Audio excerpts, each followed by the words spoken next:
This is Kosmographia, the Randall Carlson podcast.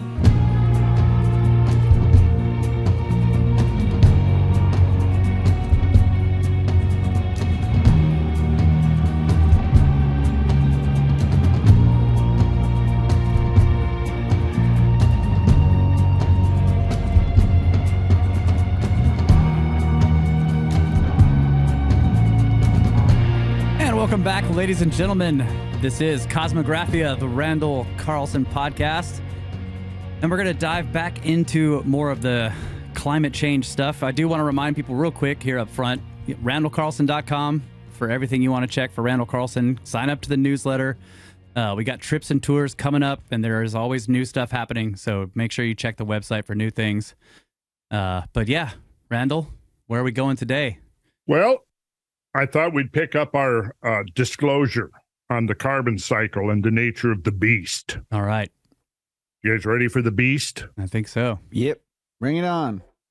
Bring it on. Bring on the beast. Bring on the beast. Carboniferous. Okay, so there's nothing we need to report on as far as bringing people up to date on what's been happening with us and why we've been so neglectful of churning out podcast episodes every week. Yeah, stuff's happening. Things are busy, but we're trying to get back into the swing of it.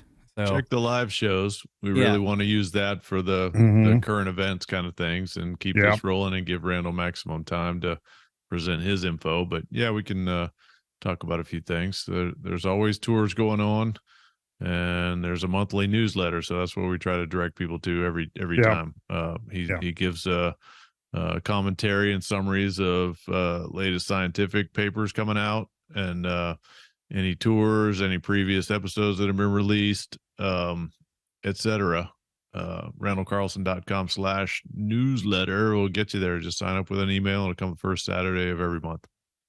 So, and since the release of our previous episode, we did a presentation lecture in Nashville, another one this past weekend, which was what, about the 4th? Was it the 4th of March?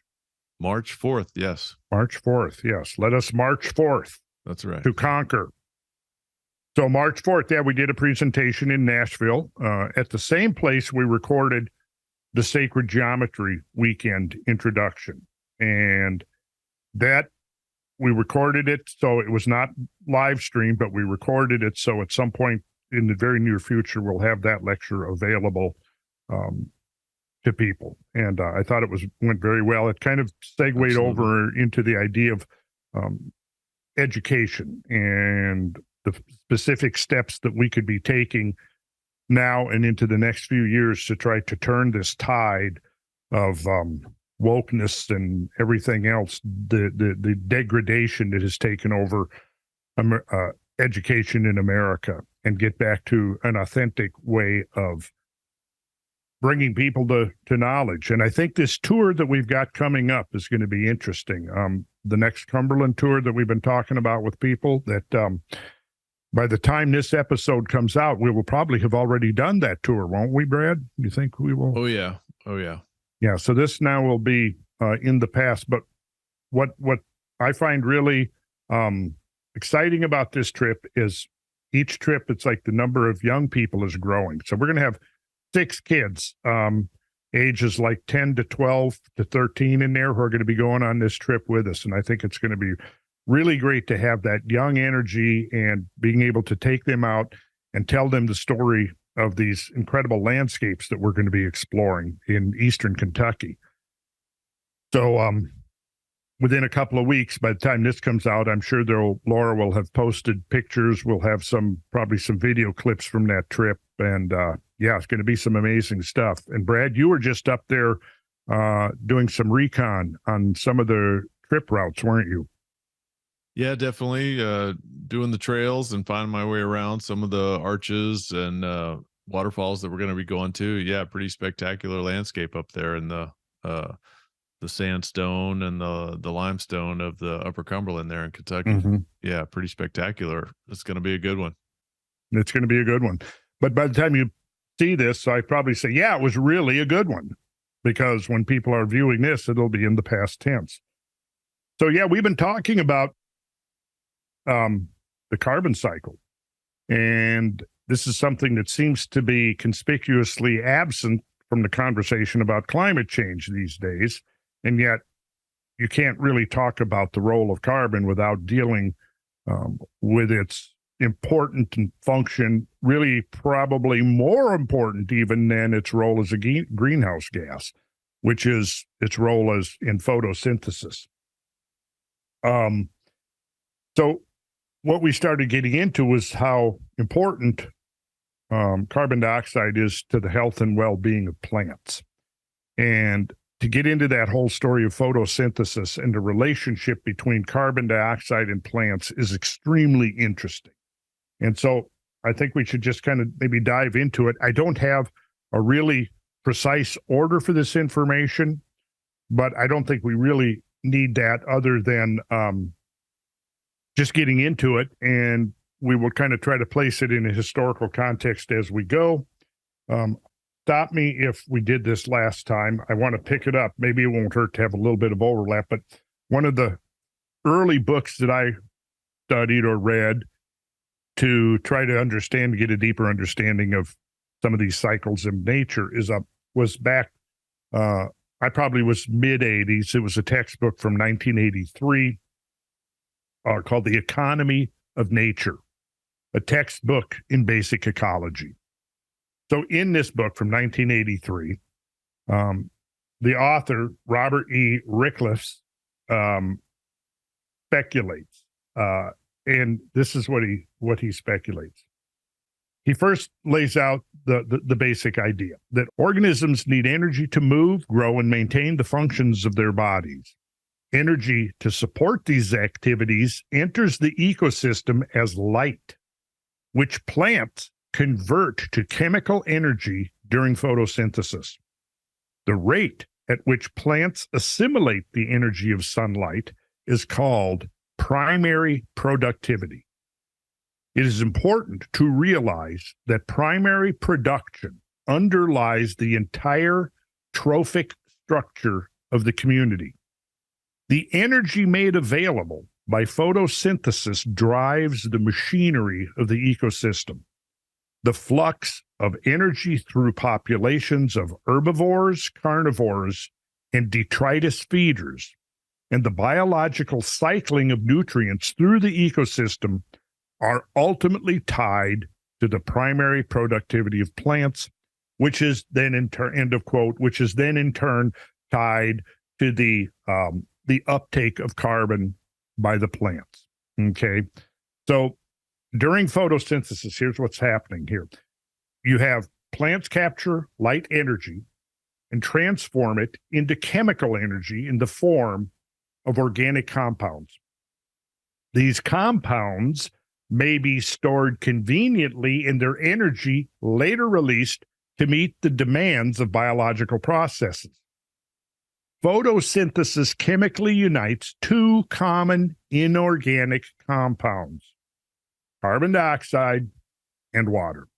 And we know that the atomic structure of carbon dioxide, or carbon, of which carbon dioxide is simply two carbon atoms.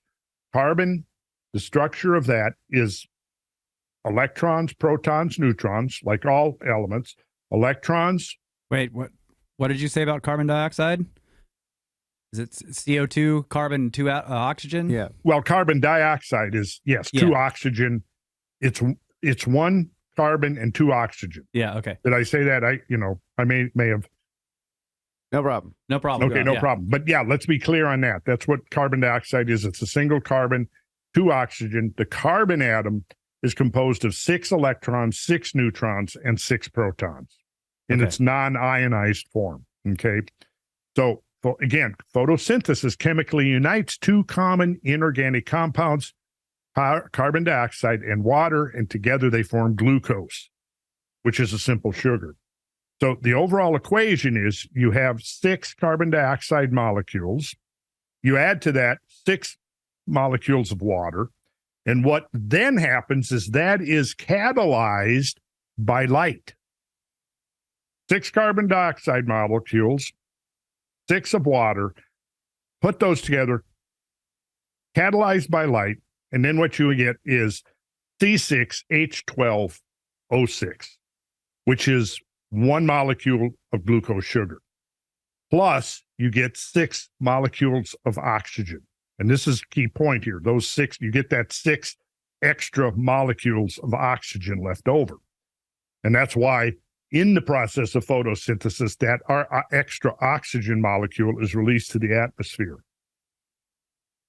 So going on with this. Okay, you got a question? 6 extra atoms of oxygen, or is that what you're saying?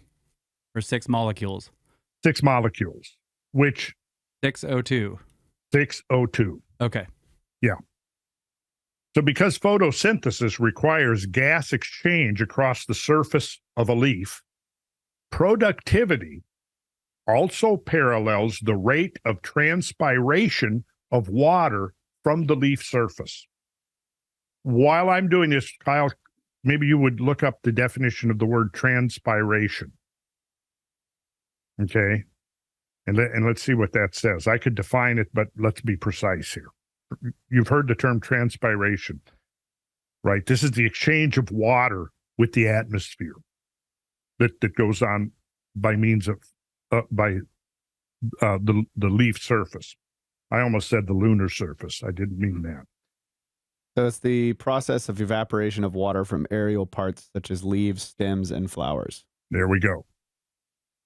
As the moisture content of soil decreases, plants have a greater difficulty removing water from the soil, and so the leaves close their stomata to reduce water loss. Now, do you understand that the stomata are these little apertures in the leaf that take up the carbon dioxide? Right. And when they're open, they can also evaporate water. Yes. So, in fact, look up the word stomata, if you don't mind. I don't mind at all. So, as the moisture content, so think of this: is the soil dries out, then the plants are having a harder time removing water from the soil.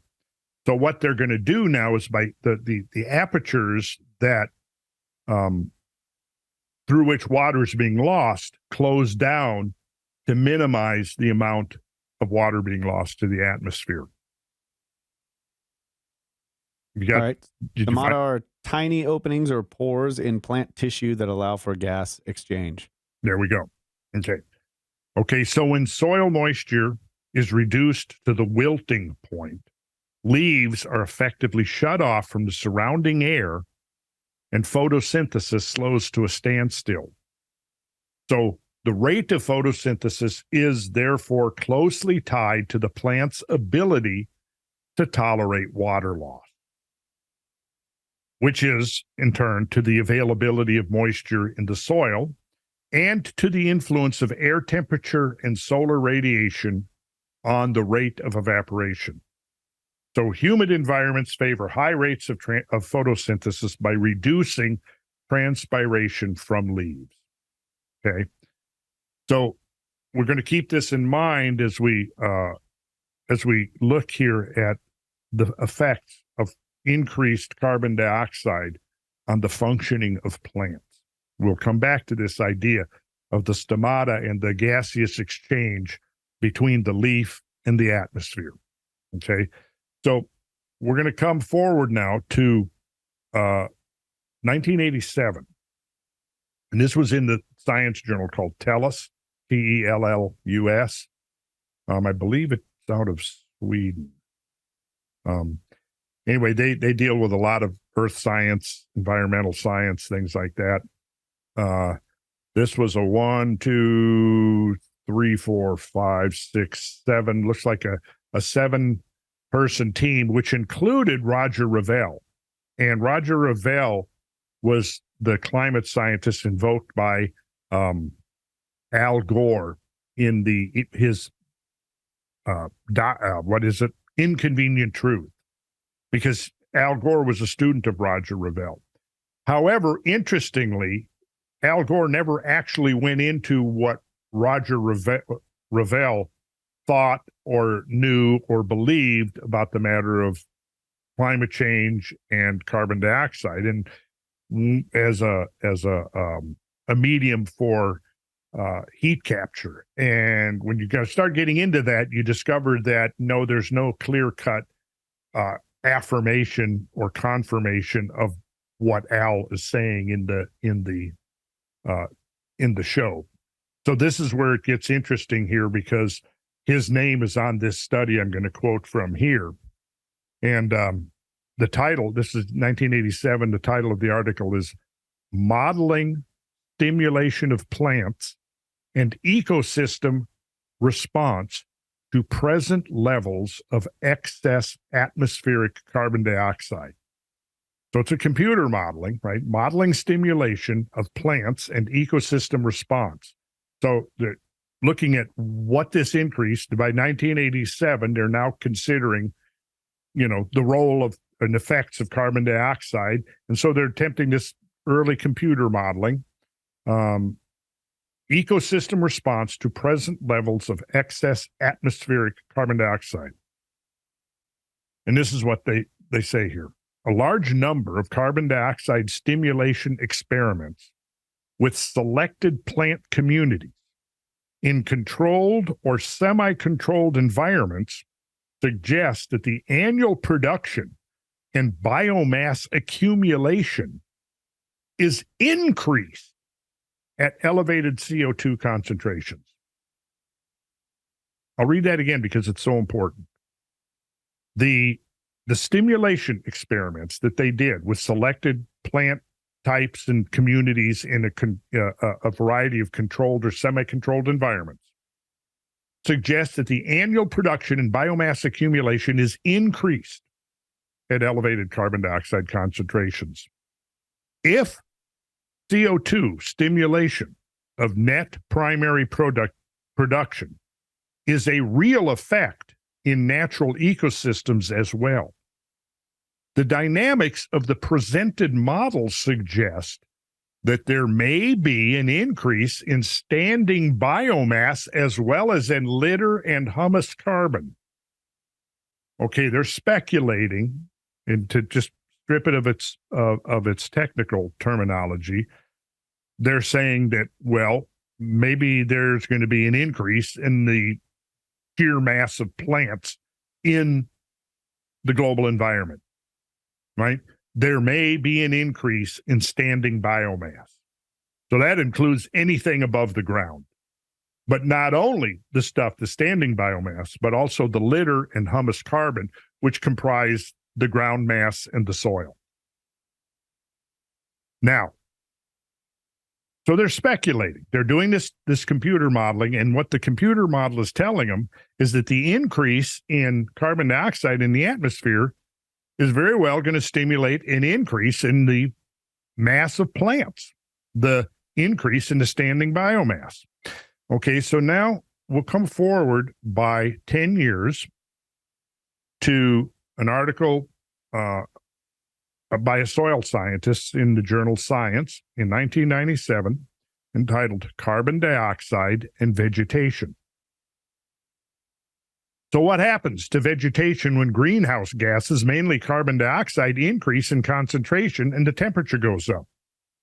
The Framework Convention on Climate Change commits the signatories to avoiding dangerous interference with the climate system, interference that might harm the world's agriculture and natural ecosystems. But just what are the likely responses of vegetation? Street Perrott and her colleagues have studied the paleo-environmental history of high-altitude lakes in East Africa. They examined the lake sediments, the pollen and leaf waxes in them, and the carbon isotope composition of bulk organic matter and of specific biomarkers. They conclude that the increasing concentration of carbon dioxide in the atmosphere since the last glacial period has allowed trees to grow where the vegetation was before 13,000 years ago restricted to an almost treeless, grassy heathland. Interesting that they use that date from 13,000 years ago, at which point the carbon dioxide is estimated to have been about 180 parts per million in the global atmosphere. But now what they're showing here is that there's the trees are now growing where 13,000 years ago it was treeless. Okay. They're attributing this to the increase in carbon dioxide. Acknowledging that carbon dioxide concentration itself affects the growth of trees enables us to see that the cooling of tropical land was perhaps not so great. During the glacial times, the trees were being starved of the substrate for photosynthesis. Along these same lines, Sage has argued that agriculture became viable at several places around the world between 11,000 and 6,000 years ago, only when the carbon dioxide concentration became sufficiently large to sustain decent yields for our first farmers. For the individual plant, he then goes on and points out that for the individual plant, water use efficiency is almost directly proportional to the level of CO2 for a given regime of temperature and humidity. So concentrations of 180 parts per million, such as occurred during the late glacial maximum, being half the current levels, would mean that plants had to transpire twice as much water then as now to achieve the same level of photosynthesis. Put another way, doubling the carbon dioxide concentration is almost like doubling the rainfall as far as plant water availability is concerned. Wow, further, cool.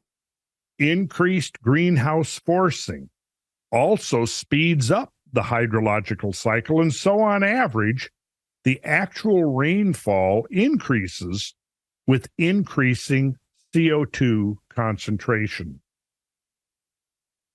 Both photosynthesis and the enhanced greenhouse effect are more sensitive to carbon dioxide levels when the concentrations are low. The translation of increased photosynthesis to increased growth rate is not straightforward, depending also on developmental processes. However, the effects of the 180 part per million increase from the late glacial maximum to the present 360 part per million. Now, this is in 1997, and it's now at about 406, right? He's returning us now to an idea that we talked about in an earlier episode when we talked about the logarithmic effect of the greenhouse, the logarithmic scaling of the greenhouse effect on terms of increased warmth to the atmosphere. Do you remember that? Are you meaning like as the concentration of CO2 increases, the amount of heat that it traps is diminishing logarithmically? Yes, that's exactly what it's talking about. And so he's making reference to that right here. The effects of the 180 part per million increase from the late glacial maximum to the present 360 parts per million should be much greater than the effects of going from 360 to 540 parts per million. The latter, 540, being twice the pre-industrial level. So what was that? The pre-industrial level was, I think he's taking it as 280, probably. Let's see, what did I say, 540? So he's taking that as 270 parts per million as being the pre-industrial level of carbon dioxide. So again, and this is so important in this whole discussion about the role of carbon dioxide in affecting climate change. I'm going to read it again. The effects of the 180 part per million increase from the late glacial maximum to the present 360 parts per million should be much greater than the effects of going from 360 to 540 parts per million. The latter being twice the pre-industrial level. So in other words, pre-industrial, 270 parts per million, you double that, but the effects of that doubling are going to be a lot less.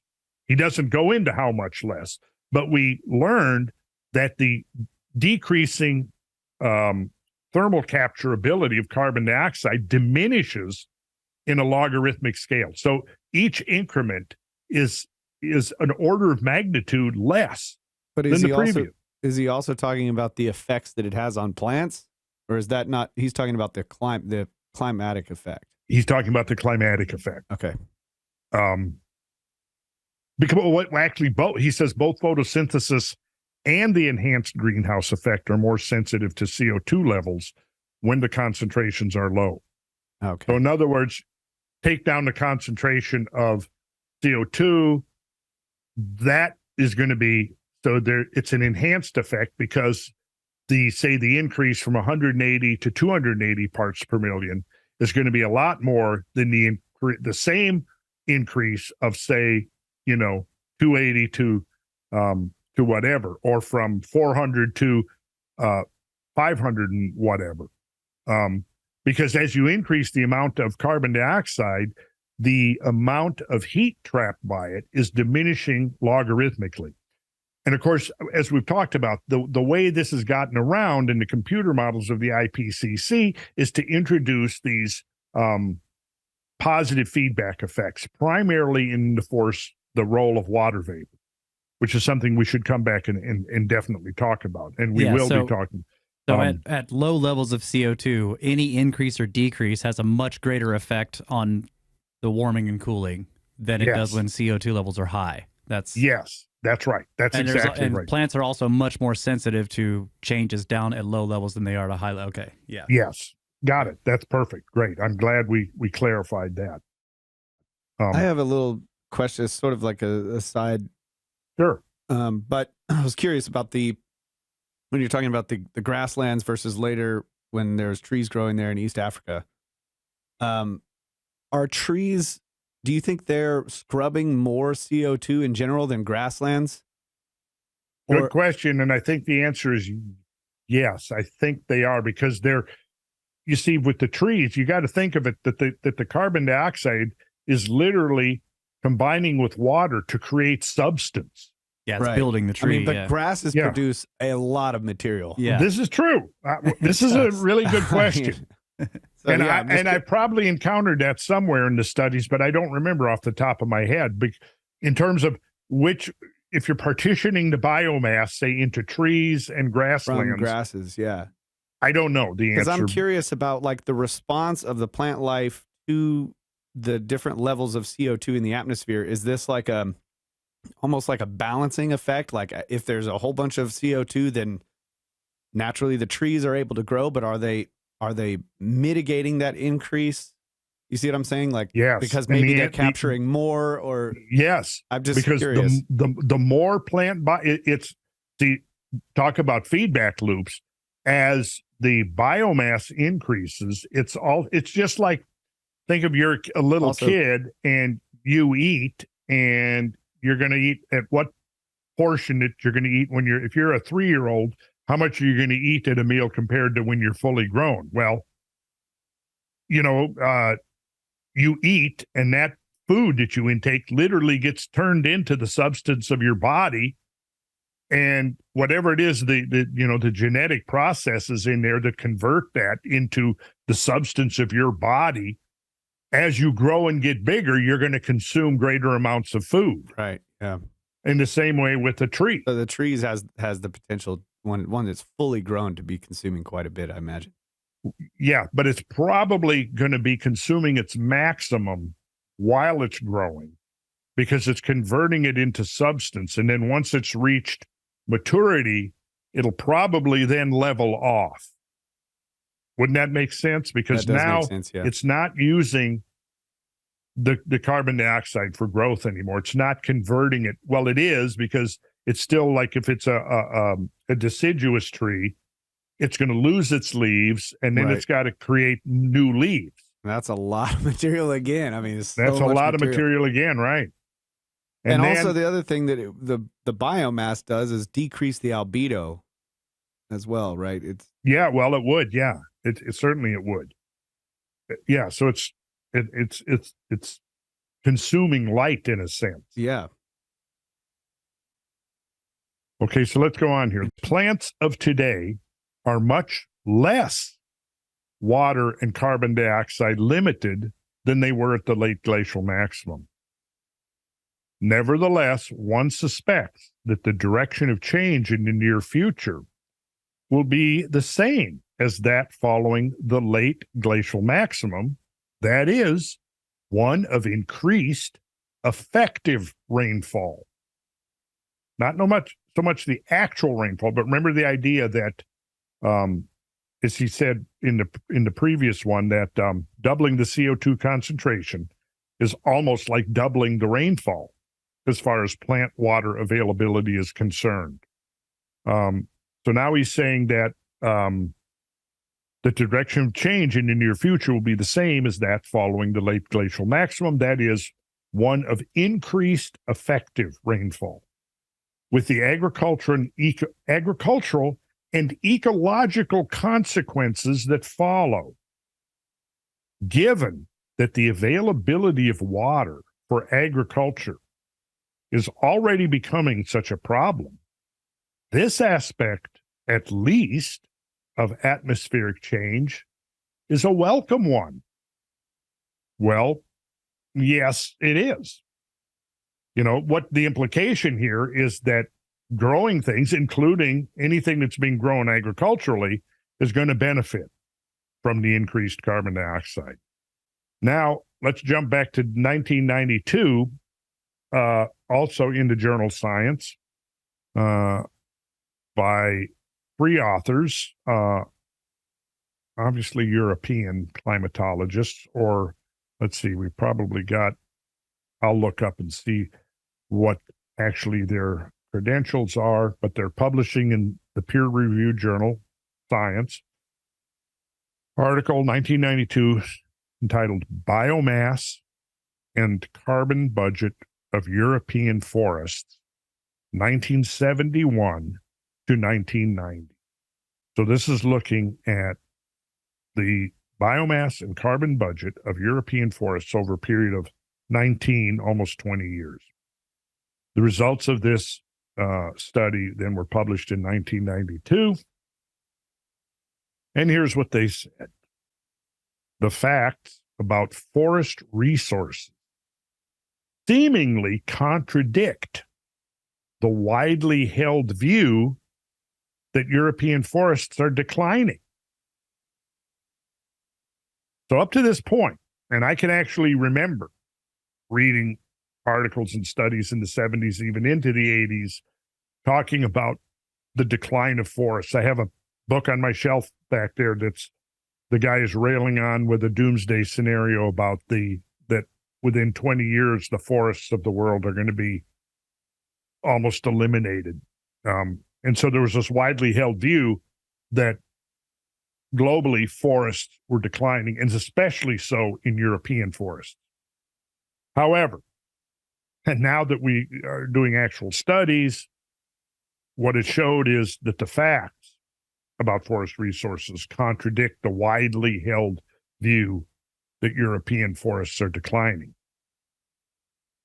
Picking up on the quote, we first elaborate on reasons for the increase of forest resources, and then describe pitfalls in the interpretation of forest health surveys, which have contributed to pessimistic views about European forests. And we don't necessarily need to go into all of that, but they point out that there were pitfalls in the thinking that led to the projections that forests were going to be withering away by the end of the 20th century. Clausen reports that growing stock and timber growth of potential in the United States have been, quotes, and this is quoting this guy Clausen, and anybody who wants to dive into this for themselves. Again, I'm providing the reference here. It was Journal Science. It was published April 3rd, 1992, volume 256. So Clausen reports that growing stock and timber growth potential in the United States have been, quote, repeatedly and seriously underestimated, end of quote. An increase of forest resources can be explained by factors such as silvicultural developments, favorable climatic conditions, because let's remember, between 1892 and 1992, the climate has warmed. Over the last 150 years, the climate has warmed out of the Little Ice Age. And that warming has made a positive contribution to plant growth, okay? An increase of forest resources can be explained by factors such as silvicultural development, favorable climatic conditions, the fertilization effect, and they're admitting it here now in 1992, but they're not quantifying it. They're merely admitting it, but not quantifying that the fertilization effect of additional carbon dioxide in the air and the deposition of plant nutrients. So they've pointed out that there's a series of things, silvicultural development, which is basically the science of growing trees, right? Of growing and managing forests. That's essentially what silviculture is. So you got that. You've got favorable climatic conditions, which easily refers to the increase in warmth over the last century and a half. And then they say the deposition of plant nutrients, which is all a consequence of the preceding. But the key here, takeaway, is that it's also included in that is the fertilization effect of additional carbon dioxide. So then we also talked last episode about the mismatch of sources and sinks, that there is more carbon dioxide being taken up than the models suggest should be taken up. This is from also a 1992 article here.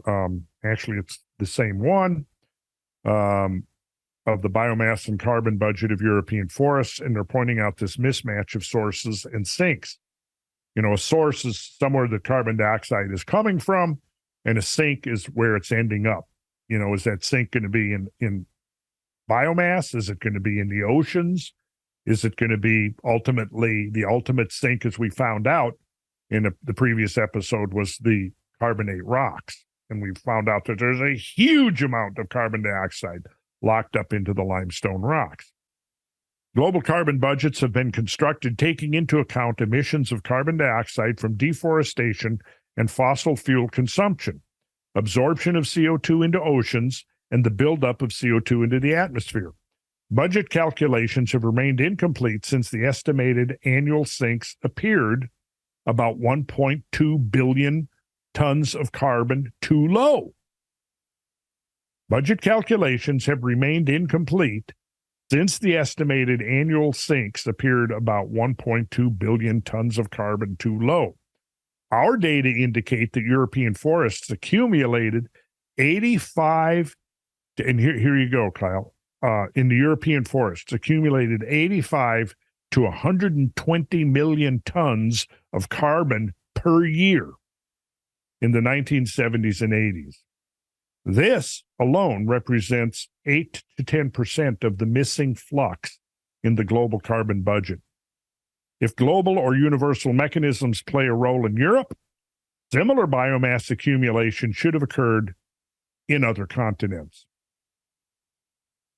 And then they conclude, part of their conclusion, they're saying that despite air pollutants, which were still more of a problem in the early 90s, but certainly in the 70s and the 90s, that there were actual air pollutants that could affect plant growth and are known to affect plant growth. In spite of the air pollutants, forest resources have increased in Europe. In summary, we estimate that growing stock and forest growth in Europe increased between 1971 and 1990 by 25 and 30%, respectively. This information seemingly contradicts the commonly held view of forest decline. Yeah, that's Europe. A lot. That's yes. Yeah. It is. And I think it's declining, and for it to increase 25 to 30%, that's a huge. Yes. Yeah. And in fact, this has been going on all over the world for the last 30 or 40 years. It was not even realized. Well, there was a lot of, one of the things that changed was we started getting satellite surveys of the actual amount of land covered by forests. So what is that? Just real quickly, what does that look like? Is the forest increasing in size and geographically, or is it just growing more trees within? Both. Both the above. Okay. So the forests are slowly creeping closer to people's houses, and no one notices. That's what they all think that they're dying out. I mean, it's strange. I'm just trying to imagine what's happening. So the year before, Sherwood B. Idso, who is a scientist that has probably devoted more years to the study of the role of carbon dioxide, his son maintains a really great website, following in his father's footsteps. This was a 1991, so what, 32 years ago, 33 years ago, by Sherwood B. Idso. It was published in the Bulletin of the American Meteorological Society in July of 1991. The title of the paper is The Aerial Fertilization Effect of Carbon Dioxide and Its Implications for Global Carbon Cycling and Maximum Greenhouse Warming. And this is what he has to say. The question of ultimate surface temperature increase thus comes down to one of estimating the maximum amount of CO2 that man is likely to release to the atmosphere in the years ahead. A doubling of current emissions, for example, would lead to an atmospheric CO2 content on the order of 700 parts per million, which would probably be climatically acceptable, but only if Earth's forests are not decimated in the meantime. On the other hand, if the forested area of the globe could be increased, even greater quantities of carbon dioxide could safely be released to the atmosphere. In this regard, nature becomes our ally, as increases in atmospheric carbon dioxide result in growth rate increases of trees 5 times greater than growth rate increases in non-woody plants. So there we go, Kyle. Did you get that? I got it. Yeah, and I remember you showed the study of the guy, that he had the trees in the pots, and he had one control and the other ones with different higher concentrations. They just grew way faster. Yeah. But grasses, they don't grow faster. You get the same amount of hay. Well, the growth rate increases of trees 5 times greater than the growth rate increases in non-woody plants. Yeah. As a result, the carbon dioxide content of the air continues to rise. Hence, as the CO2 content of the air continues to rise in the years ahead, woody species will begin to expand their ranges, as is already happening in many parts of the world. Now, so isn't this is just land-based though, right? Yes. There's ocean algae that is massive in this exchange as well, right? So the result of these studies, now, disclosure here, these studies for me were 10 years ago, but I think that the conclusions and the data is all still valid. It's probably been tweaked somewhat, but yes, this missing sink where half of the released carbon dioxide into the atmosphere was not accounted for 30 years ago is being taken up through a combination of ocean and land biomass. Okay. Yeah. Now, the exact partitioning percentages, I don't know. They probably refined those numbers since I was doing this research, but probably not hugely. But the point is that, both the ocean and the plants are taking it up taking up the additional carbon dioxide. And see, this is the thing about how this carbon dioxide pump works, is because you increase the algae, you increase the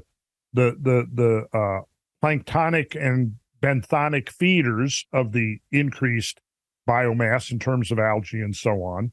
And then all of these, single-celled and small microscopic creatures are converting that carbon dioxide into their shells. And then when they die, their shells go to the bottom, and ultimately, unless something, stirs them up and sends them back up, and so their shells are, like an impact may do it, probably would release a lot of the carbon dioxide back into the atmosphere. But barring that, or maybe a volcanic eruption on the seafloor, barring that, this stuff is all getting converted back into rock. Yeah, into stone, right. And once it turns into rock, now it's taken out of the cycle for hundreds of thousands to hundreds of millions of years. And that's why we found pyramids. that it's what? It eventually becomes pyramids. And eventually becomes pyramids. Yeah. That's right. Pyramids are built out of CO2, folks. Need more of it. So, okay, so now jumping forward to 1997. The quote I just read was from 91. So 6 years later, the British Journal of Science Nature published this paper entitled Increased Plant Growth in the Northern High Latitudes from 1981 to 1991. Variations in the amplitude and timing of the seasonal cycle of atmospheric CO2 have shown that an association with surface air temperature consistent with the hypothesis that warmer temperatures have promoted increases in plant growth during summer and or plant respiration during winter in the high latitudes.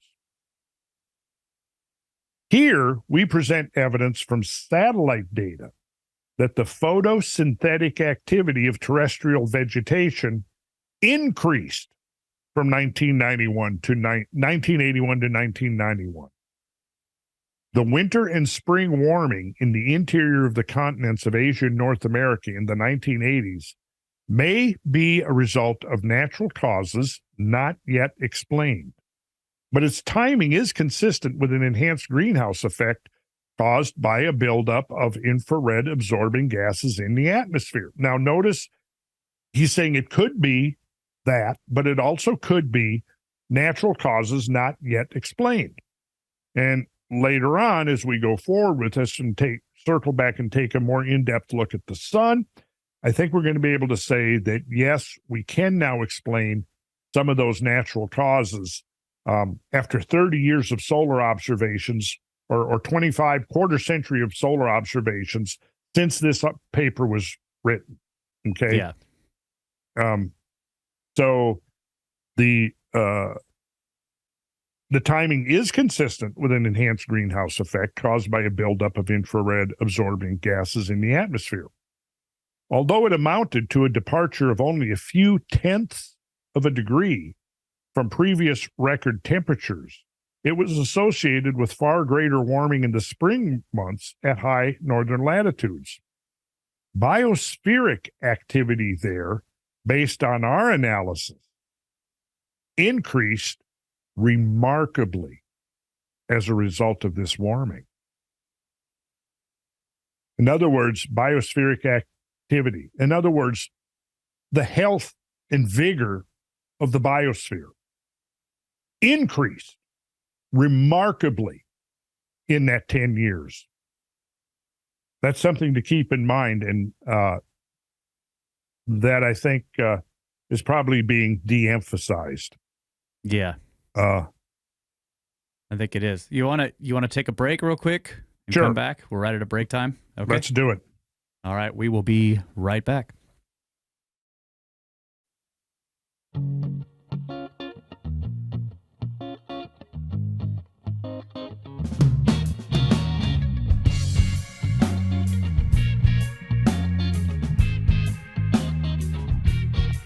And welcome back, ladies and gentlemen. Kosmographia. Wow, that beer looks good, Brad. Got a screwdriver. Man, rushed break this time. Welcome back, everybody. We're just going to jump right back into the topic at hand here. Take it away, Randall. Well, I'm sure that all of you guys have read the paper that appeared in 2007 by R.A. Houghton in the Annual Review of Earth and Planetary Sciences entitled Balancing the Global Carbon Budget. Oh, yeah. I read it at least 3 times. It's on my toilet. If it was in the essay Redemption of the Beast, yes, I did.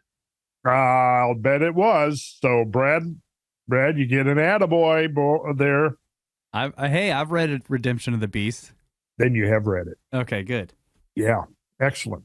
All right. You guys are not disappointing me. I like that. Of course, now that was you that said that, right, Kyle? Because I'm not actually looking at the screen. No, that was Russ. Oh, that was Russ. You still can't tell us apart. We sound the same. It's all right. It is difficult sometimes. Okay. So No wonder anyways, he's always giving me shit. the Annual Review of Earth and Planetary Sciences, Volume 35, published in 2007, page 313. Actually, this quote's from page 325. The paper went from 313 to 347.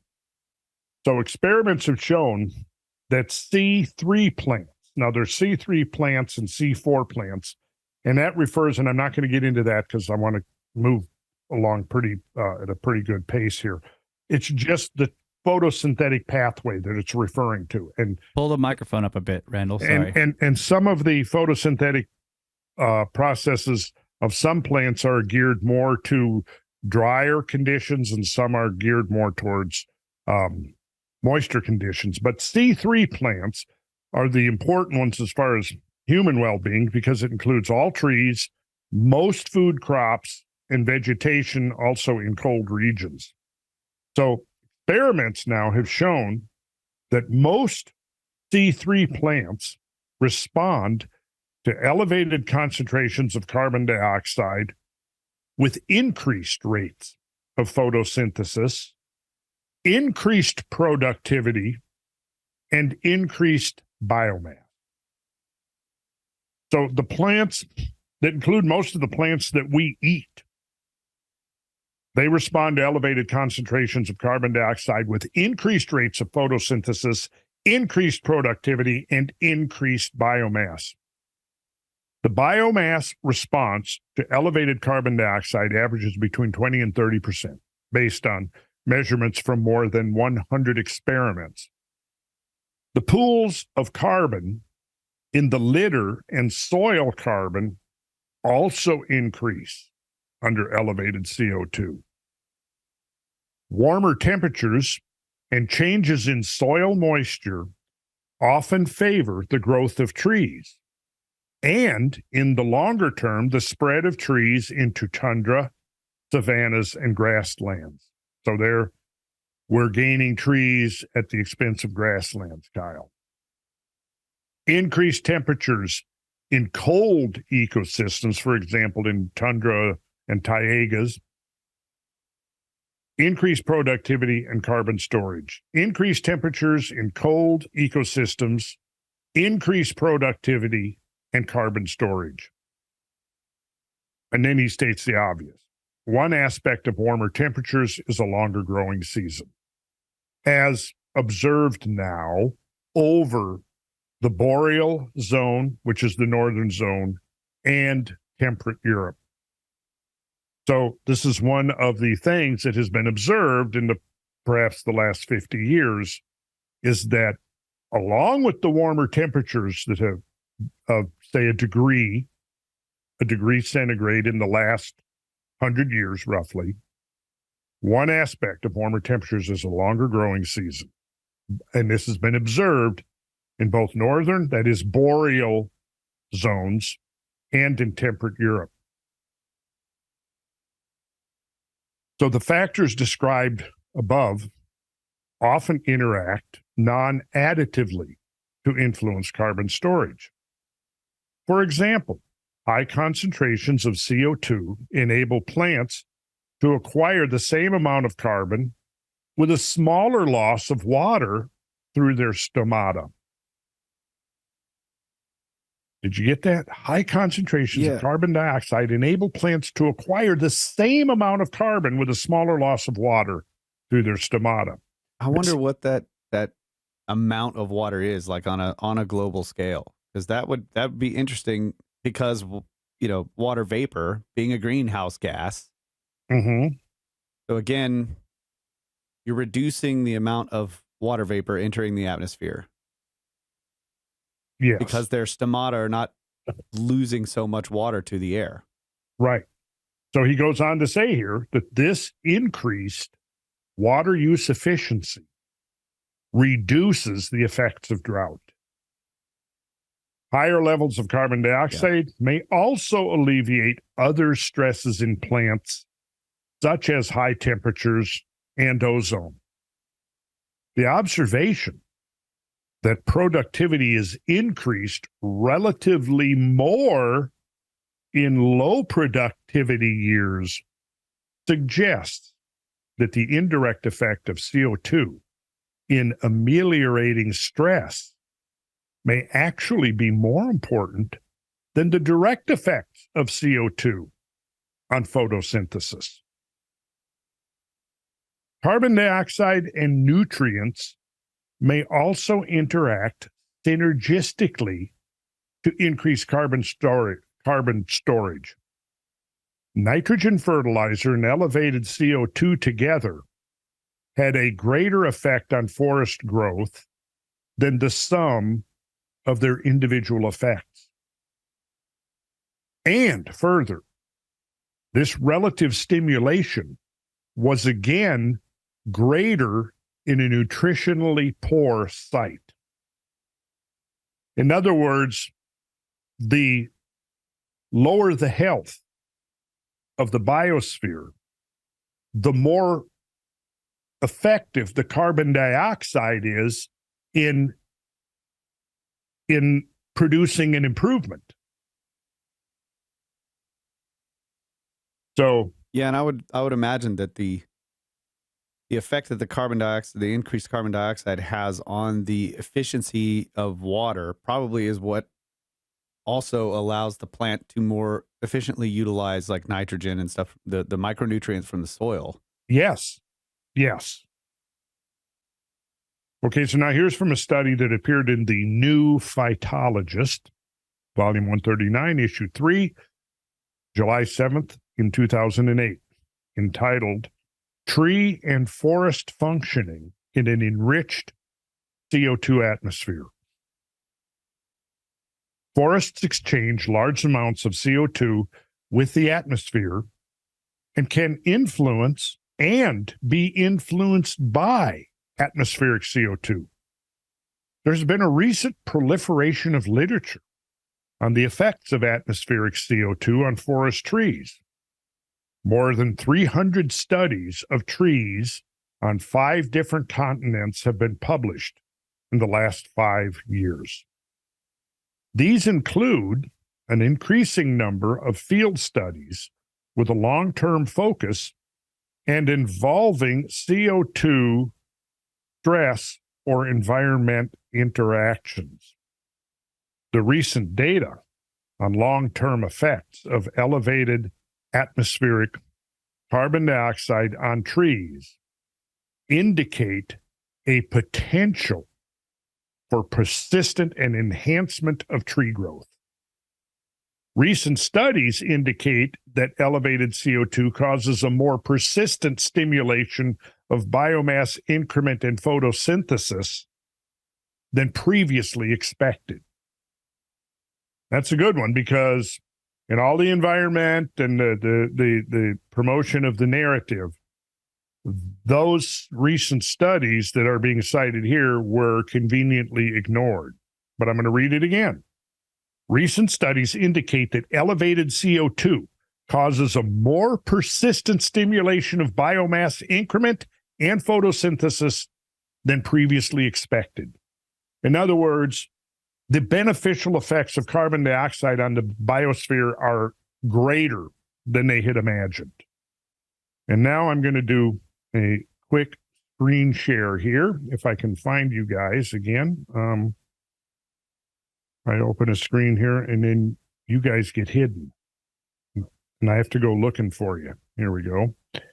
Okay, let's let me go put this onto presentation mode. Hang on just a second. All right. Are we seeing this graph here of U.S. forests? We are. Got it. All right. Here we go. U.S. forests. Now, this is from, so this is already 20 years old. So it's actually increased considerably more than this study since the 20 years that this study was published. As it says here, this is the inventories of standing hardwood and softwood timber in the United States compiled in the Forest Resources of the United States in 2002 by the U.S. Department of Agriculture Forest Service. So you can see there's a very obvious linear trend cited in 1998 with an increase of 30%, and that has continued. The increase is now 40%. The amount of U.S. timber is rising almost 1% per year. I wonder what caused that drop right there in right at 1990. Little dip. Yeah, there is a little dip right there. Yeah.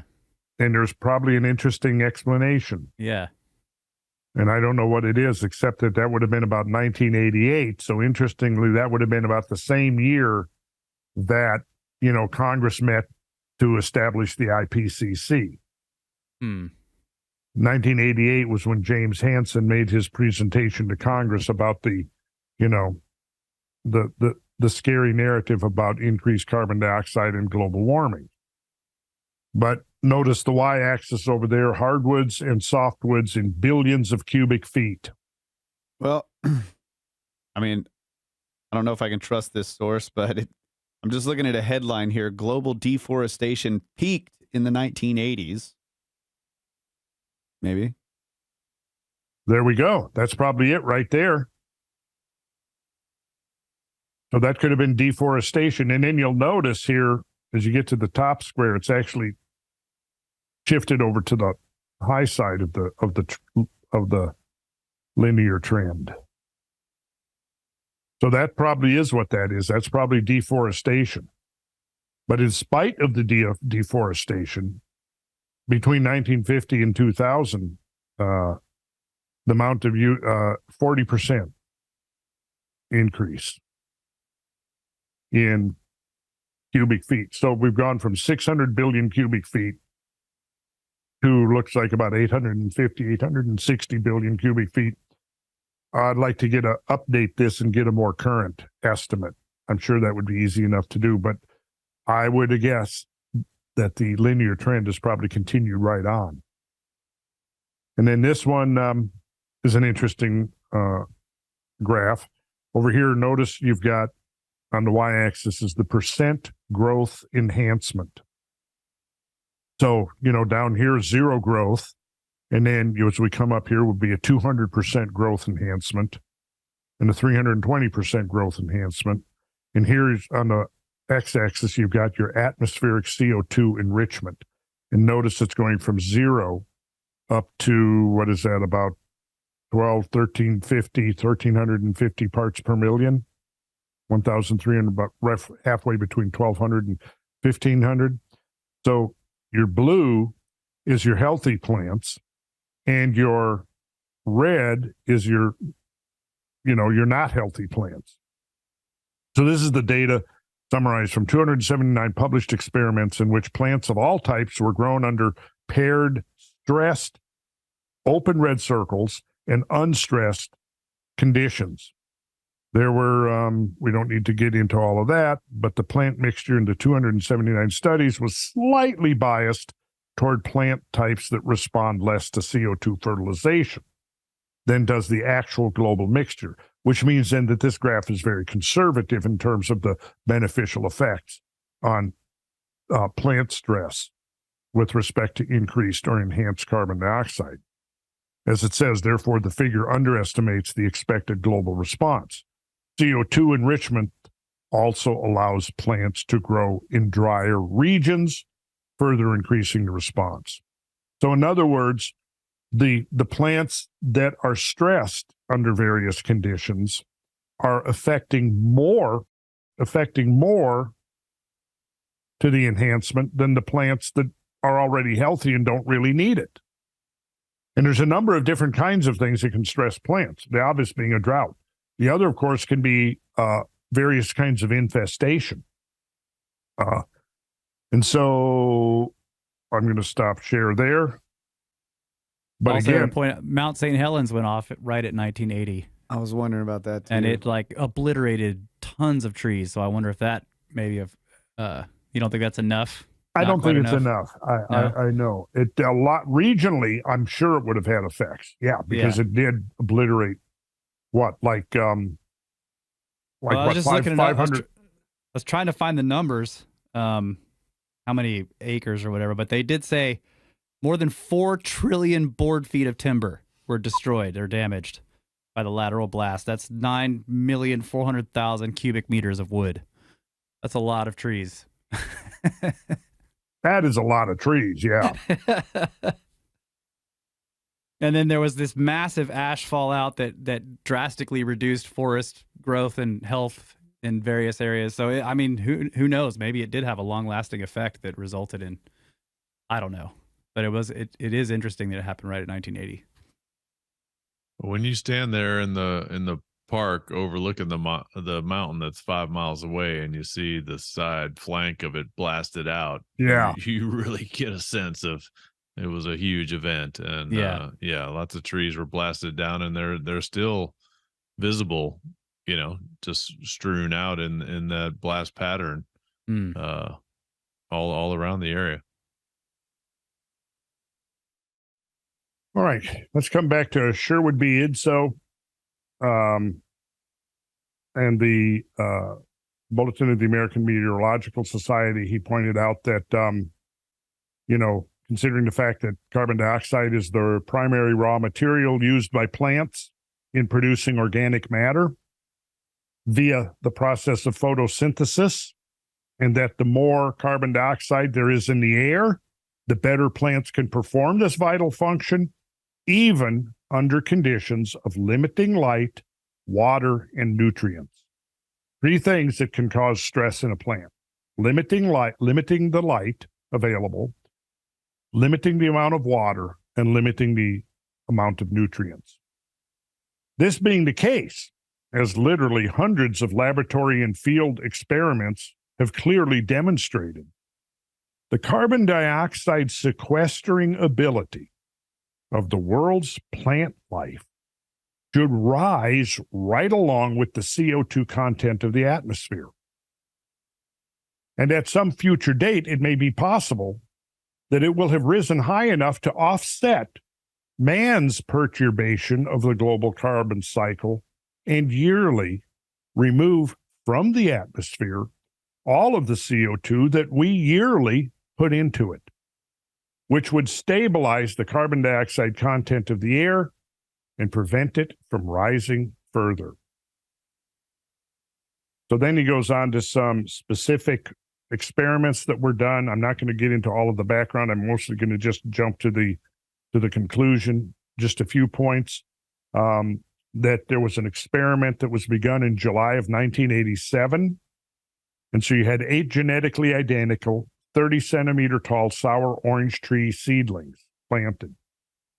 So I think we did touch on some of this, but just kind of a very quick review. There were enclosures made, open top chambers. They had transparent walls. Air entered the bottom of the enclosures through perforated plastic tubes and exit them through their open tops, exposing half of the trees to the current concentration of atmospheric CO2 and half of them to a CO2 concentration 300 parts per million above the current value. Okay? Except for this one difference. The 2 sets of chambers have been treated identically from the start of the experiment. So over the past 3 years, several independent assessments have been made of the growth of the trees, which now stand 3 to 5 meters in height. The net result of these differences in physiological response has been dramatic.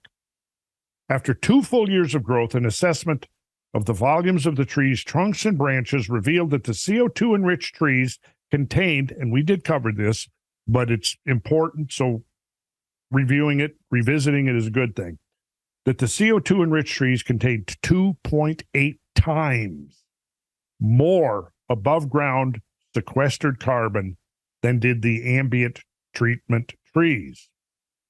6 months later, a similar assessment of below ground growth revealed that the CO2 enriched trees also contained 2.8 times more root sequestered carbon than did the trees grown in the ambient air. And I showed that picture of the side-by-side trees, didn't I? We did that on the episode, right? So I don't need to review that.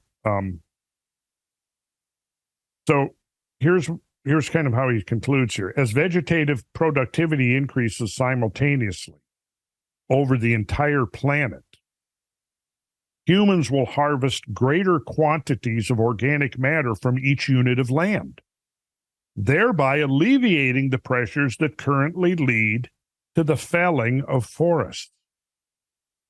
As the rising carbon dioxide content of the atmosphere thus provides a strong impetus for forest expansion, it likewise provides a solution to any problems its continued upward trend might produce, as it intensifies the major mechanism responsible for its removal from the air, operating in true Gaian fashion. It would thus appear that the planet can care for itself with respect to CO2 climate considerations. Hence, there is every reason to believe that if we adequately clean up our industrial technological act, we need not bring down the curtain on it.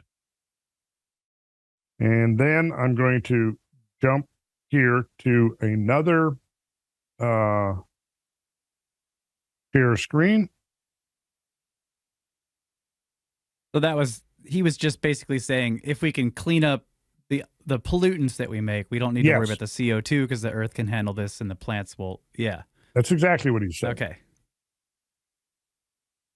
Okay, so here are we seeing enhanced wheat yields in a carbon dioxide enriched environment? We are. We're good. Grain yield, kilograms per hectare.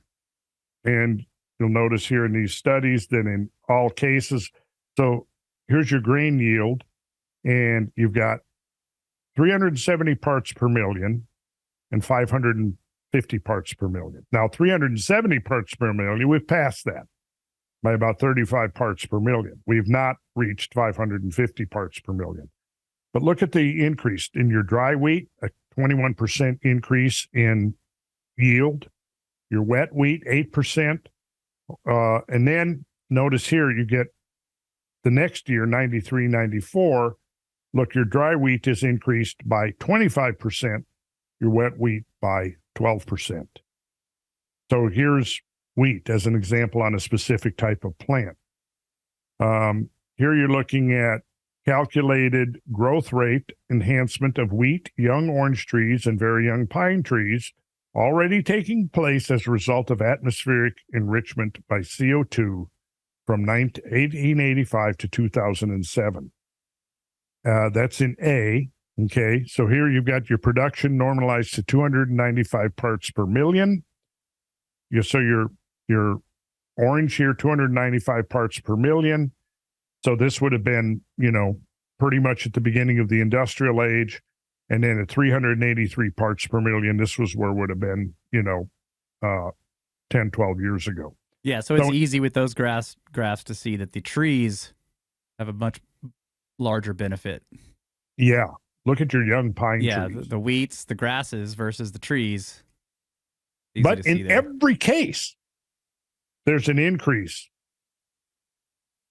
in growth rate. So pretty amazing, actually. And I find it very interesting that, people just don't know this. I got a graphic here I'm going to pull up. A photograph Let me get it on the other monitor, and then we'll pull it over. Let's see here. Here we go. Here's it. So this is showing a succession of pine trees of the same age and grown under identical conditions, except for the addition greater concentrations of carbon dioxide.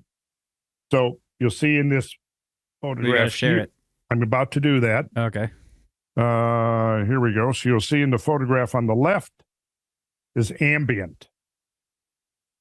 Are we seeing Sherwood? Yep. Here he is. Ambient. In other words, this is what's in the atmosphere now. Now, same conditions, same length of time, same everything, except for carbon dioxide enhancement. Add 150 parts per million to the current. Notice that tree. Add 300 parts per million. Here's adding 450 parts per million. The tree on the left is grown under ambient concentration, and the trees to the right with enrichment above ambient as shown. You don't see this being nope. publicized, do you? It's not. No, because they don't want people thinking about the fact that there's a whole nother side to this equation. I think we've already shown, without being exhaustive, we've shown how the deception has worked statistically, how the statistics are manipulated to make it look as if, tornadoes and hurricanes and fires and all of this have increased when in fact they have not. We've also seen here that not only is there deceptive manipulation of the statistics to create one impression, it's a selective in that there's a whole lot of this story that's being left out, that's not being addressed, and people don't know this. Well, do you think it's important to know this if we're going to be discussing? Because ultimately the idea is our emissions of carbon dioxide is creating a climate crisis. And literally, we have groups of people. Now, there was just a story today about somebody who is, vandalized one of these, that are vandalizing the works of art and stuff. Did you catch that? I don't remember which one it was. Yeah, I've seen those. Well, there's been a new flurry of them in the last couple of days. Oh, okay. These are people, and there's a whole lot of them out there that literally have bought into the notion that we have to shut down industrial civilization. And that, of course, is the clear implication if we say we're going to stop using fossil fuels, zero fossil fuels, leave them in the ground. We've got to shut it all down. And there is no discussion. There is no comprehension of, one, what that means in terms of what does that really imply if we are no longer using fossil fuels. Very few people that are promoting that narrative are even stopping to think, well, wait a second, what does that mean? So what there's they're that. Doing without stopping to think, sorry to interrupt, Randall, but go ahead. They're supporting the whole idea of population reduction to very small numbers without even knowing it. That's yes, some of them without even knowing it. Without even knowing it, yes. It would absolutely lead to a global mortality event of an epic scale. Right. It would. And here's the irony of it. It would have no effect on the climate. Exactly. And the other part of it is to push this narrative, to create this fear, this environment of fear and anxiety over, anthropogenic climate change. You have to ignore all of the stuff that we're looking at right here. You have to ignore the fact that the heating, the greenhouse effect of carbon dioxide at 400 parts per million is nearly exhausted.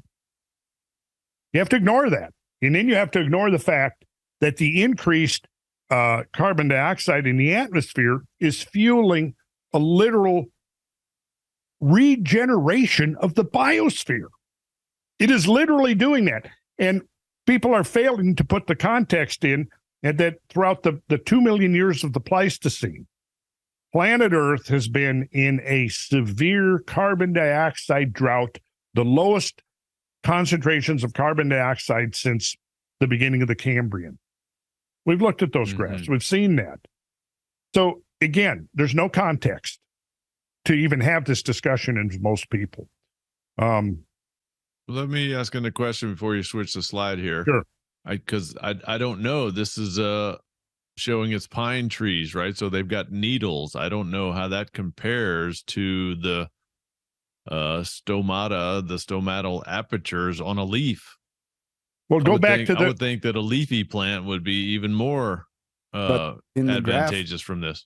In the graph, he showed pine trees got the most advantage. The best, yeah. Did it? Okay.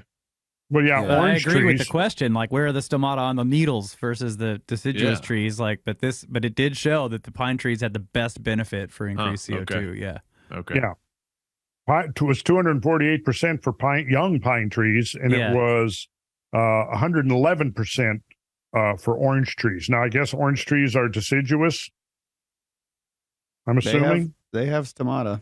They have stomata, yeah, but leaves. They have leaves. No, I'm just talking about the pine tree needles. Oh, the pine trees, yeah, of course they do. I was also fascinated with this, their method here. This is a bit of an aside, but because of how carbon dioxide works, they just did these open-topped boxes out in the field. Mm-hmm. I looked at pictures of where they were doing the study, and they just put in 4 posts and wrap it in plastic. And then as long as you keep the CO2 concentration inside the box, it's heavier than air, so it sits on the floor. You don't have to worry about it rising out of there. Now, I guess if it gets windy, it'd get blown out of there. But in general, you can do an open box treatment for increased CO2. Yeah. So quickly, we'll go through just a few other things here. Let's see here. Okay, this is a good one. This is a photo. I'll do screen share again. I'm getting good at this screen share stuff. Yeah, there it is. See how they're all open topped. Yep, there it is right there. Yeah. And so what we have here is, I wanted to try this in the vineyard. Oh, that would be a cool experiment. Yeah. The following photo from their article, and that's this, the effects of increasing atmospheric CO2 on vegetation, which appeared in the journal Vegetatio in 1993. The following photo from their article shows the author's CO2 enrichment chambers at the United States Department of Agriculture, Agricultural Research Service, U.S. Water Conservation Laboratory in Phoenix, Arizona. So that's it right there. So here is a 64% increase in cotton yield for the same amount of land. Is remarkable and has important implications for future conservation measures. So what about other species of vegetation? The author of this paper referred back to Kimball's 1883 study from which I quoted earlier. Kimball assembled and analyzed much of the existing data available in the literature in 1983 about the yield or growth response of 37 species of plants to CO2, amounting to 430 prior observations. The average response was a yield increase of about 33%. Curie assembled the available data about the carbon exchange rate, which is a measure of net photosynthesis, biomass accumulation, yield, and other physiological parameters of 10 major crops: wheat, barley, rice, corn, sorghum, soybean, alfalfa, cotton, potato, and sweet potato. The results of her analysis were close to the 33% reported by Kimball. So, in all the food we eat is growing and proliferating under carbon dioxide enrichment. It is gaining greater resistance to stressful conditions. It is also having much more efficient water use, and it's also increasing the yield of these plants by a third. Doesn't it also help them with pathogens, diseases? Oh yeah, let me show you an example. I've got one right here. Because that might decrease the need for various sprays. Yeah, let me. So people that don't like, pesticides or various, fungicides or fungicides that get sprayed on plants, increased CO2 may increase their resistance to those kinds of things and lessen the need for such sprays. Yeah. Did we look at the effects of increased ozone poisoning on plants? I think so. We did, yeah. Yeah, that's a good example. We can pull it up and review it very quickly here because, yes, CO2 makes plants healthier and more resistant to all kinds of things, all kinds of stressful conditions. Where did that go? Let's see here. Yeah, I mean, and that seems like a given when it is right here. Somebody is like nutrition, they're going to be way more likely to get sick, all that sort of thing. So if you're okay, so here we go. Eating well, typically the immune system's working better. Yeah. So here we're looking at ozone damage on leaves of American linden or basswood tree, and you'll notice. You see here how look at this leaf right here. Okay, that's ozone damage. You can see here that they're turning brown and they're starting to wilt. And then down here, this picture is muskmelon leaves showing damage from ozone pollution. So here's the study. There is another benefit to... Yeah, we did look at that. We did, yes. And we looked at the Missouri Botanical Garden. And so it definitely helps plants. They're more resistant to the effects of ozone poisoning. So let's see. Yes, here was the study, 1998. Elevated carbon dioxide ameliorates the effects of ozone on photosynthesis. Species respond similarly, regardless of photosynthetic pathway or plant functional group. So remember I mentioned that you had the C3 plants and the C4 plants, which are the two photosynthetic plant pathways, photosynthetic pathways. So they both, in both cases, both types of plants responded favorably to the increased carbon dioxide. So let's see. Here's a quote from the article. In industrial regions, current ambient levels of ozone reduce photosynthesis in many and probably most plant species. Chronic ozone pollution commonly results in increased respiration rates, shifts in carbon allocation, decreased leaf retention, and shortened leaf longevity. And current levels are known to be high enough to reduce the growth and yield of agricultural crops and trees. And then I comment regarding their article. After discussing their material methods, the authors report on the results of their experiments, and the results proved quite remarkable. The first thing they noted was that, quote, in all 6 species used in this experiment, plants grown at ambient CO2 were smaller and had a lower relative growth rate when exposed to an elevated level of ozone-induced reductions, or in situ photosynthesis at ambient CO2. Back up.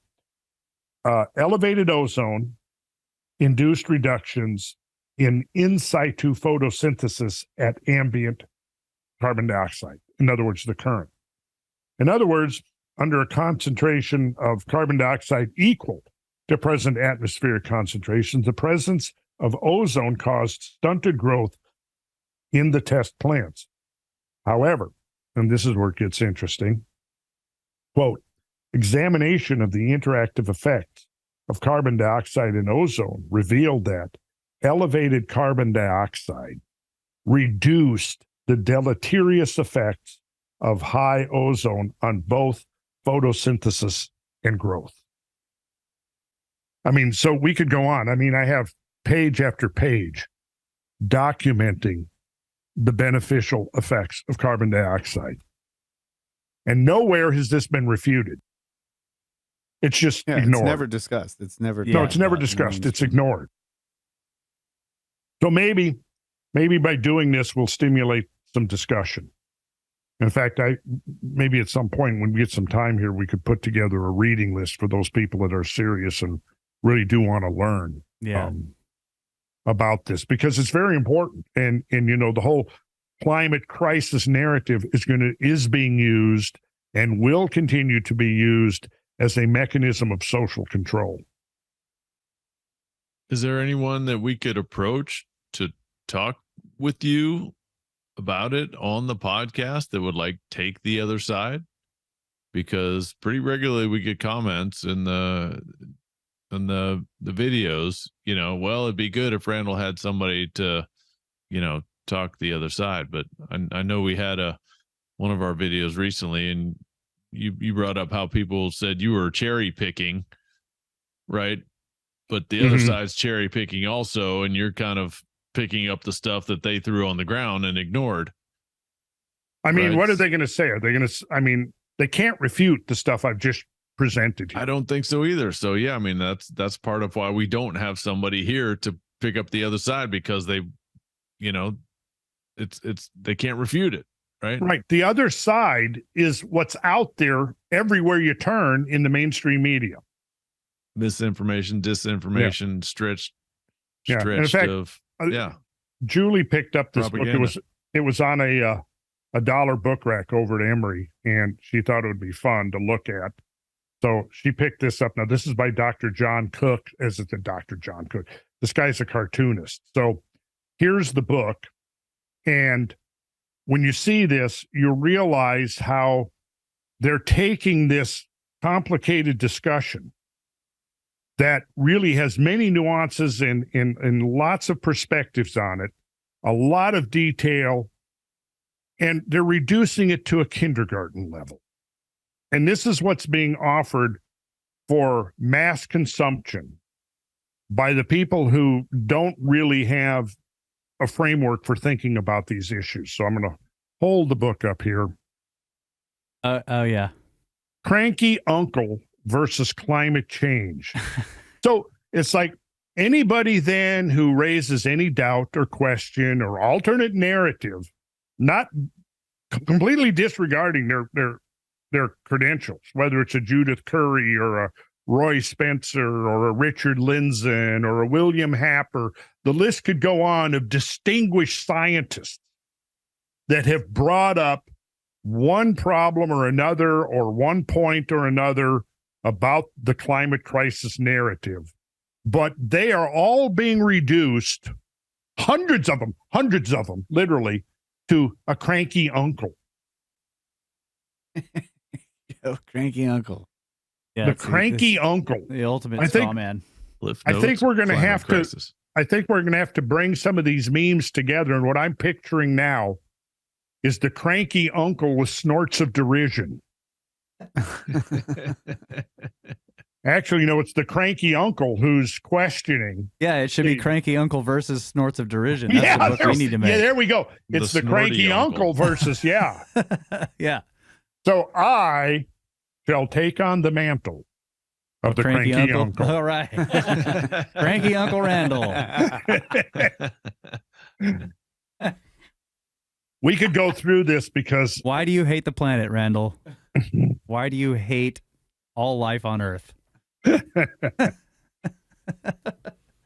Well, we got our own book report coming here on Kosmographia. There we go. First one, Cranky Uncle. Cranky Uncle. Oh yeah, so here's the first page here. Now this is what they're going to accomplish with this book. Oh. Yeah, over here. Wrong monitor. Oh man. Orange hair guy. Yeah. Here we go. Making sense, damn it, of climate science denial. All right. So with that one throwaway accusation, they get around having any kind of real discussion.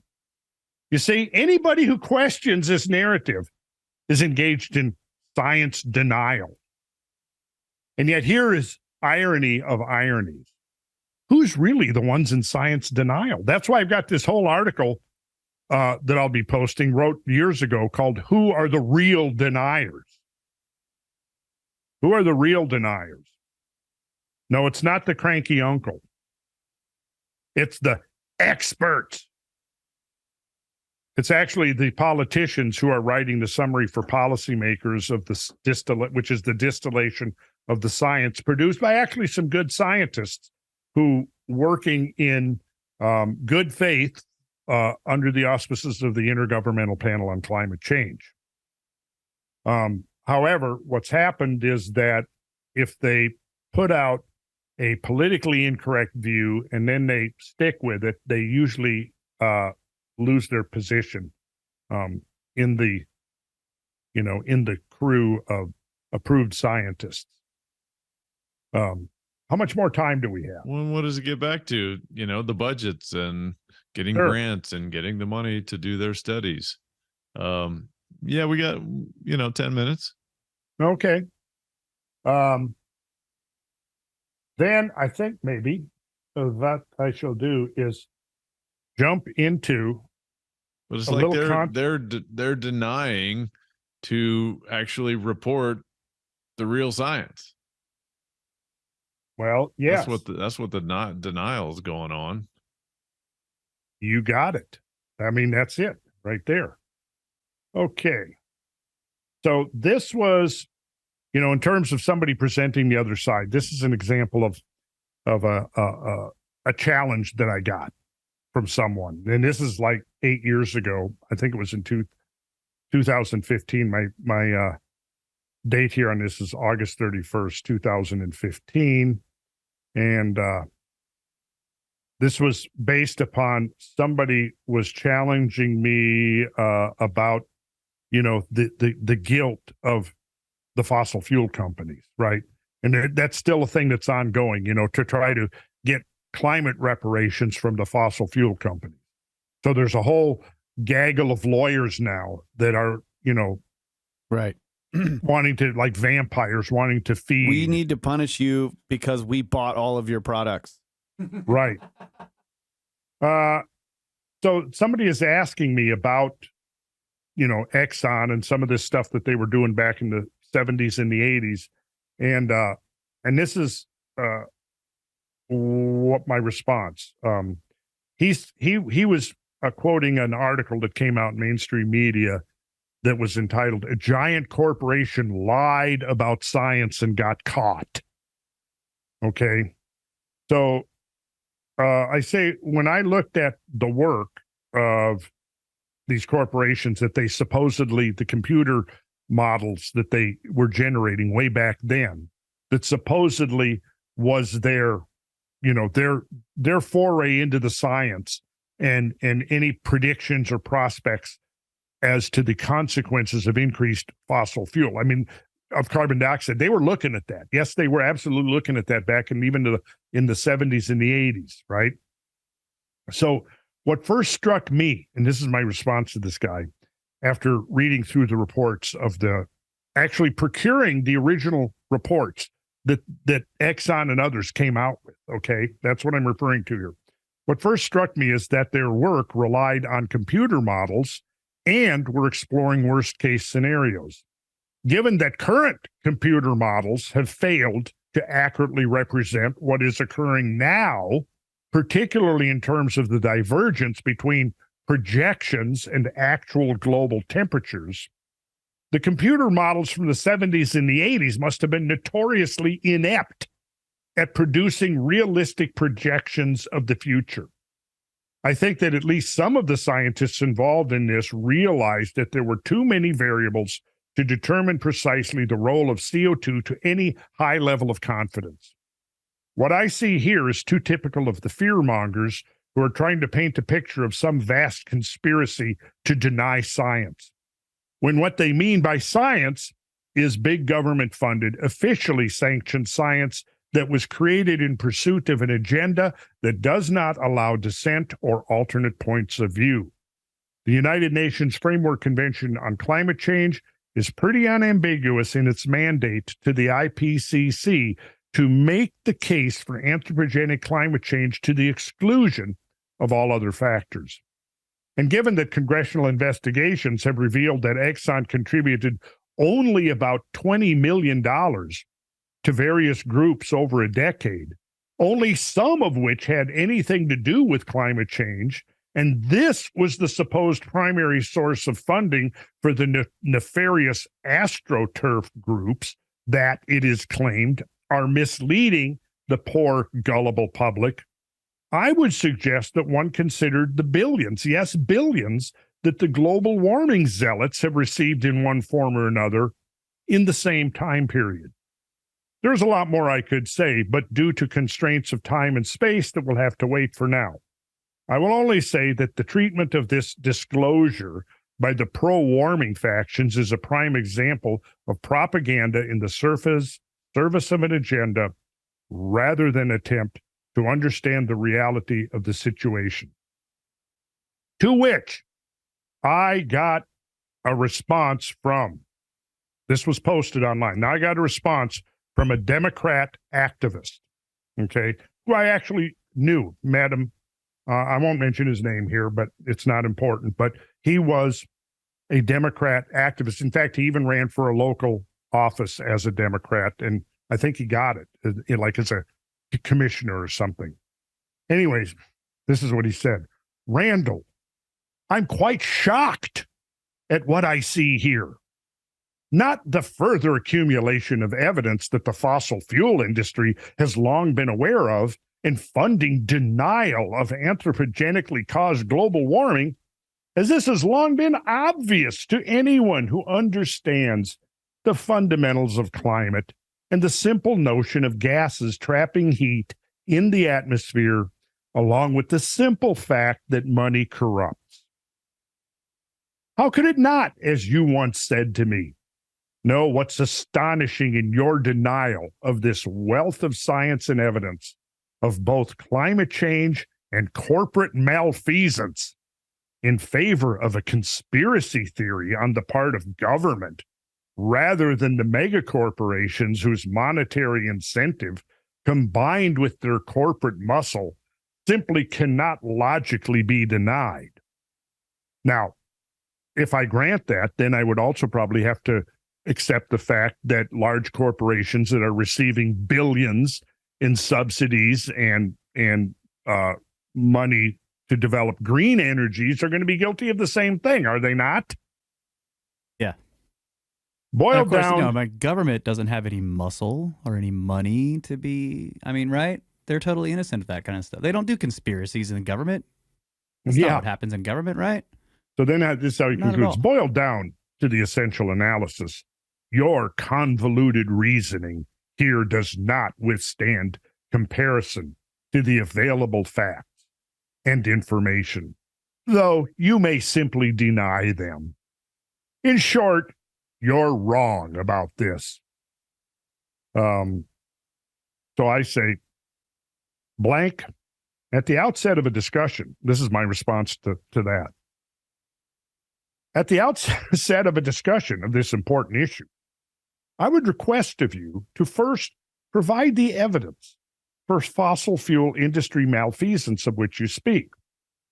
You say, in quotes, further accumulation of evidence that the fossil fuel industry has long been aware of and funding, denial, etc. End of quote. I would be interested if you could supply details, specifically the money trail and where it leads. Which scientists received payoffs, and most importantly, some examples of fraudulent science funded by this money. You say that this is obvious to anyone who understands the fundamentals of climate change. Really?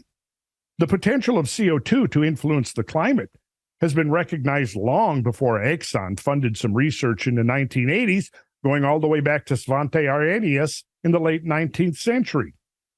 And then I reference on the influence of carbonic acid in the air upon the temperature of the ground, which appeared in the Philosophical Magazine and Journal of Science in April of 1896. So now Having gone through the supposed scandalous documents purporting to prove Exxon's disreputable behavior, I find virtually nothing of substance. I will repeat, they funded several in-house computer studies to try and predict the long-term influence of CO2 on the climate, and realized what many, many scientists outside of the IPCC have realized, and not a few inside, that the climate system is chaotic and not amenable to simple, single-parameter computer projections, not now, and certainly not in the 1980s. They acknowledge that there could be consequences to the unrestrained addition of CO2 to the global atmosphere, but at the same time are confronted with the enormous complexities of integrating multiple factors that could drastically alter the outcome of their models. Your entire response to my comments is a statement of opinions. I would like to see some hard facts. I do not agree that money has the potential to corrupt. So if Exxon's paltry 20 million or so has corrupted climate change science, how about the $7 billion plus assets raised by Generation Investment Management, which stands to handsomely from global warming remediation schemes such as cap and trade? How about the $300 million pledged by Google to Solar City, one of Generation Investment Management's investments? You know, Generation Investment Management is Al Gore's company, right? In late February this year. How about Tom Steyer's nearly $100 million to Next Gen Climate, an unabashedly pro-global warming group? How about the U.S. government's yearly subsidies of $2.5 billion to the Global Change Research Program, a gigantic pro-warming bureaucracy? To dispel any doubt as to what their position is, here is a quote from the intro to their National Climate Assessment Report. Quote, global climate is changing. Most of the warming of the past half century is due to human activities. Some types of extreme weather are increasing, ice is melting on land and sea level is rising, end of quote. It then goes on to describe a litany of all of the ills that are going to befall us if we don't turn over the control of all energy production, distribution, and consumption to the government. The above list barely scratches the surface of the vast complex of vested interests that stand to gain through implementation of carbon remediation measures. I've not even touched upon the billions that flow to various environmental groups that promote global warming hysteria. I'll get back to that. And so this is only part of my response. I challenge them on multiple fronts on extreme types of weather. I would challenge you to show some examples, hurricanes, floods, droughts. And then I ask this question, are we seriously supposed to believe that complicated natural variables that have driven extreme climate change over and over again, long before significant anthropogenic carbon dioxide influence, have suddenly, in the 20th century, ceased to operate? Is sea level rising? Well, yes, it has risen roughly 8 inches during the past century. This is about the same as the century before. It rose nearly 400 feet at the Pleistocene Holocene transition circa 12,000 years ago and has been fluctuating up and down ever since. Not infrequently, it has stood many feet higher than present. Are we to assume that sea level would never change, absent an anthropogenic influence? So, yeah. Well, it sounds like this person, is just a subject of brainwashing, more or less. He's not doing the research. No. He's not reading the evidence. He doesn't have a comprehension of the terms like you do that can understand it and compile it and collate it and regurgitate it back. He's just coming from a perspective of what he's heard and the big picture view. I'm guessing it's a he, but it's a he. Yeah. Yeah. So I love hearing that, man. Your ability to put those things together and argue back with people is excellent. And it's really, reminds me of why I started hanging out with you in the first place. Cause when you presented to the group, it was like, all right, this guy's different. He knows the papers. He knows the guys' names. He knows the years. He can state quotes. He's got his facts straight. And yep, I'm glad I stuck around because you're still doing it, man. That's really impressive. Well, thank you, Brad. And I just want to reciprocate and say I'm glad you stuck around. I think it's been a profitable. I'm glad you stuck around too, Brad. It has been challenging and trying at times. Of course. Sometimes. But evil Brad. Nothing that I can't handle. You can handle it. That's right, of course. Yeah, good stuff.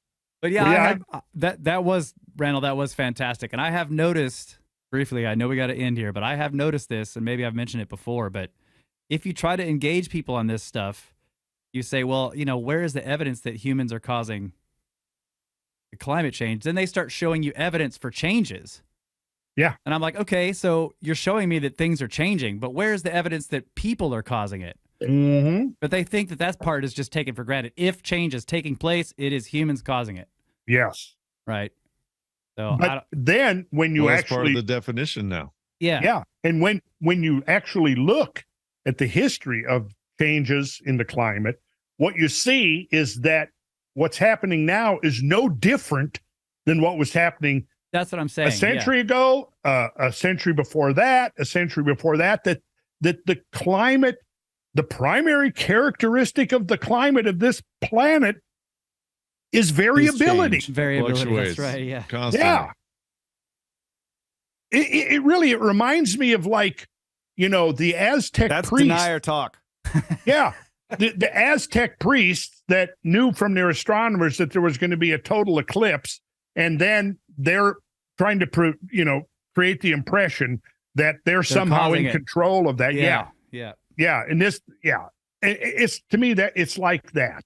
Right. We're just taking a natural phenomena that's been ongoing, and we've looked at this. And the thing of it is it's our examinations of this stuff has been relatively superficial. This is the new apocalypto. Yeah, so you're like, well, how do you? They're telling you they're controlling the skies. Or how do you know that? Well, did you see the eclipse? Yeah, okay, that's not. So there's a hurricane. Yeah, hurricanes. We find evidence of hurricanes going back millennia, and many of them far more intense than we've seen anything of the last few decades, for sure. Yeah. And we've talked about some of that evidence, how you can see, when there's intense rainfall or storms, for example, there'll be more runoff from rivers and creeks into lakes and ponds. And that creates a record that's clearly discernible, right? I mean, we can see the effects of hurricanes and storms, on coastlines all over the world. And we can look at those and we can see how modern hurricanes affect coastlines by, storm surges bringing material on land. But then we can also see the same type of evidence from events past. And what do we see, lo and behold, is that events in the past have many times been much stronger and more intense than anything we've experienced recently. So, so it goes. It's crazy that so many people have bought into this, that there's a hurricane, there's a drought, there's a fire, there's a flood, as there has always been. And now they've taken the weather. This is what they've done. They've taken the natural variability of the weather and they've weaponized it. Yeah. Unless you're a climate denier, you're not allowed to use it. That's right. You can't mention the weather. Stay out of it, Cranky Uncle. Our ability to measure it and report about it is vastly increased. Better. Yeah. So that's why everybody's convinced. As a final note, let's look at politically in America, who's bought into it and who's promoting it. Pretty much 100%. You can't deny this. The Democrats. the posturing liberals who aren't real liberals anymore. They're just worshipers of an almighty state, and whatever comes from the state-approved experts is gospel. But the fact of the matter is that that's where it's coming from. And even the rhinos on the right, who don't say much about it, are not promoting the agenda. In fact, they're the only ones politically who are questioning the narrative. But in my opinion, not nearly enough. That would be my criticism of the right wing, the Republicans, is that their objections to this bullshit is so lukewarm. And that they're not standing up and calling it out for what it is and saying this is a complete scam. Because that's what it is. I spent 20 years before I wanted to admit to myself, well, maybe there's a genuine concern behind some of it. And I still think there is, but that doesn't now change my impression that the whole thing is just another big scam being perpetrated upon us. It's about control and it's about money. Yep.